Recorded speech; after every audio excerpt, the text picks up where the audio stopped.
So whenever I'm cleaning the tracks, I always want to jack myself up as high as I can. This makes it so much easier.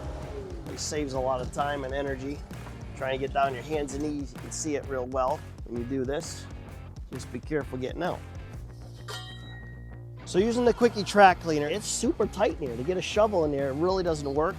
So again, we developed this cool little heavy duty tool.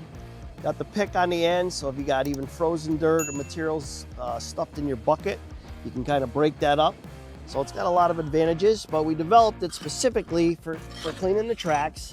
And again, you can see getting in those tight areas. The one side is like a scoop, so you can actually get in there. Once you break into it, you can do side shift like this. And it really just helps you clean that right off.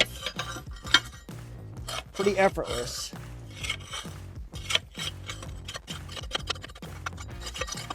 And in the back side here, breaking up this tight stuff here. So you can imagine trying to do this with a shovel. It's virtually impossible, especially to get all that material out of there. Get it nice and clean is crucial. Last thing you want is a problem going down the road with DOT. And if it's too tight, obviously you got this side here you can work with. For getting in there again, same thing.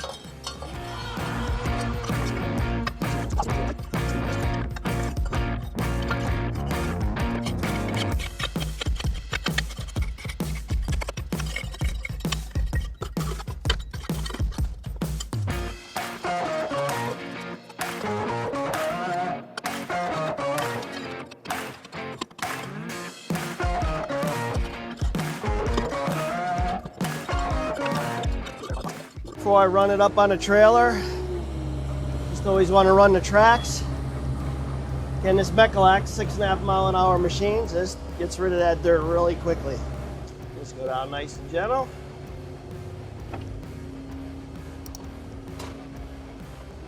Ready to load. If you're still here, click the video on the screen. That's what most contractors watch next. Look forward to seeing you next Friday for our tip of the week.